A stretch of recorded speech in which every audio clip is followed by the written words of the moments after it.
A Era da Civilização Religiosa. Primeira parte. Para poder alcançar meu grande objetivo de salvar a toda a humanidade, criei a Messiânica, que vem se desenvolvendo passo a passo.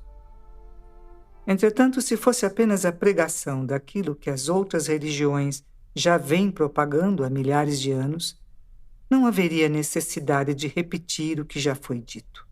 Importa então, como primeiro passo a ser dado por vocês, ouvintes, eliminar quaisquer pontos de vista dos segmentos doutrinários existentes, os quais já se encontram gravados na cabeça de todos nós.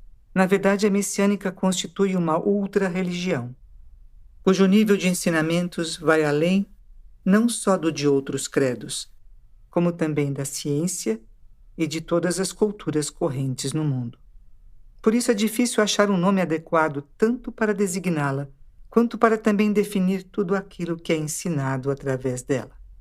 Falando de uma maneira meio forçada, a Messiânica seria um movimento que propõe a criação de uma civilização religiosa, tendo por ponto de partida a crença numa força sobrenatural que determina a vida no universo.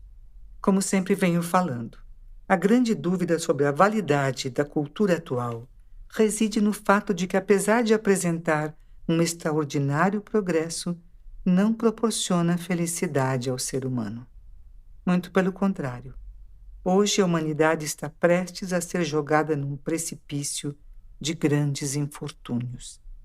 À vista de tantos malefícios, nem é preciso dizer que os culpados são os dirigentes e todos os responsáveis pela atual sociedade, os quais vêm cometendo erros irreparáveis. Por que então não estudam e analisam os próprios atos até chegarem a descobrir a causa essencial dessa situação tão calamitosa? Não deveriam também, juntamente com o espírito coletivo da humanidade, tentar reerguer esta civilização? Compreender uma lógica assim tão simples não é impossível, e isso ninguém pode negar. Contudo, o importante é que se efetive esse trabalho de reorganização. No entanto, mesmo com o extraordinário progresso da cultura atual, por todas as experiências que adquiriu até agora, não se vislumbra a possibilidade de se concretizar nada nesse sentido. Embora desde tempos remotos muitos religiosos, filósofos, educadores e pensadores em geral tenham se destacado ao devotarem grandes esforços a esse ideal de transformação do mundo, até o momento, na realidade, nada de concreto chegou a ocorrer. Observem que ainda hoje existem duas forças, ciência e religião, que tentam criar a felicidade. Sobre a ciência tenho falado bastante, mas agora vou me deter na religião. O mundo já contou com grandes religiosos e, dentre outros iluminados, destacam-se Cristo, Sakyamuni e Maomé, 3 homens sagrados. Entretanto, por terem nascido durante a Era da Noite, manifestaram força limitada. Mesmo assim, desde o tempo do surgimento desses religiosos até os dias atuais, a maioria das pessoas pôde receber muitas graças de Deus, o que acarretou a salvação de um grande número delas. Contudo, isso não atingiu a humanidade toda, o que acontecerá dentro da civilização religiosa que eu propago. Daí vocês poderem imaginar a imensidão do meu objetivo messiânico. E para que possam entendê-lo bem, quero lembrar-lhes mais uma vez que a cultura atual tem por base o lado material, o que deixa o espiritual em plano secundário. Em outras palavras, coloca em primeiro lugar a ciência e em segundo a religião. Como o ser humano se comporta de acordo com a visão materialista, acredita então que a felicidade só possa ser atingida pela evolução da ciência, pensamento que faz com que todos vivam correndo como cavalos que puxam carroças, quer dizer, sem ter outros pontos de vista. Dessa forma, o homem continua a cometer grandes erros essenciais e, como resultado, acaba criando uma civilização que gera a infelicidade.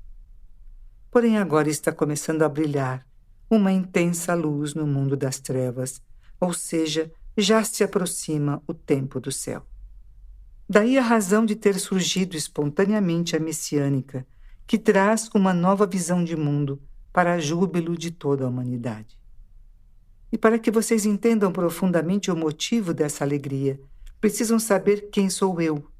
Então vou relatar o motivo de eu ter nascido neste mundo. Até metade da minha vida, nada de extraordinário aconteceu. Mas assim que me tornei religioso, tudo se transformou. Há 30 anos, 1921, não sei quem me fez de alvo, jogando em mim algo assim como uma bola de luz invisível que acabou se fixando no centro do meu ventre. Essa bola parece estar misteriosamente presa a um cordão que alguém puxa e solta ao mesmo tempo, e essa ação contínua tira toda a minha liberdade. Assim, quando quero fazer algo, o cordão é puxado, impedindo-me de agir. Em certos momentos sou levado para outra direção, e isso ocorre em situações que nunca havia imaginado antes. É realmente um mistério. Vivo, portanto, como uma marionete que se movimenta sob a vontade de seu manipulador. Não é só isso, contudo. Há ainda outras ocorrências misteriosas. Desde a época em que recebi a bola de luz, comecei a compreender vários assuntos dos quais nada sabia antes. No começo não foram tantos, mas à medida que o tempo passava, aumentava, na mesma proporção, a frequência com que era capaz de compreendê-los melhor. Antigamente eu ouvia dizer que a sabedoria humana é adquirida pelos estudos, mas que a divina é adquirida sem que se precise estudar nada. Informação essa que me levou a compreender aquilo que ocorria comigo como sendo sabedoria advinda de Deus. Daí a razão de eu saber o porquê e também as consequências de tudo o que está acontecendo e das ideias que de modo natural me vêm à mente. São ocorrências tão instantâneas que nem me dão tempo de pensar. E o mais interessante em todas essas circunstâncias é que o conhecimento se limita ao estritamente necessário a determinada situação. Por exemplo, quando recebo diversas perguntas dos membros, a resposta sai da minha boca de imediato, e assim eu aprendo com minhas próprias palavras. Especialmente no que se refere a conceitos sobre a saúde do ser humano, tenho ampla e total compreensão, e aqueles que lerem os ensinamentos relacionados à medicina hão de concordar comigo. Além disso, caso todos os aspectos referentes à civilização atual sejam encarados de frente, a medicina, por exemplo, não passará de um conhecimento infantil. Do mesmo modo, conceitos sobre educação e economia serão semelhantes àqueles ensinados a meninos de grupo escolar. Somente a arte, no seu aspecto mais geral, destaca-se como sendo um pouco melhor. Falando assim, vocês podem até me achar um pouco pretensioso, mas como estou com Deus, não posso mentir de forma alguma.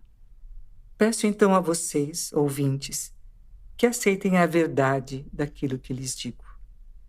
De todos esses fatos, o mais importante foi Deus ter me dado uma maneira de aplicar a sua força invisível.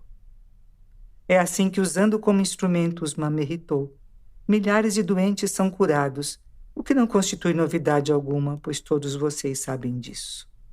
Portanto, não é exagero afirmar que o Jorei é 100 vezes mais eficiente na arte de curar se comparado à medicina convencional. E tal realidade nada mais representa senão a própria manifestação do poder divino. Do mesmo modo, ao planejar a concretização de um trabalho, o que requer grandes somas de dinheiro, tudo o que está faltando aparece naturalmente, assim como também surgem os elementos humanos necessários no momento exato, revelando claramente a força misteriosa de Deus. Acredito mesmo, nunca terá havido antes no mundo exemplos de acontecimentos semelhantes a esses, dos quais acabei de lhes falar.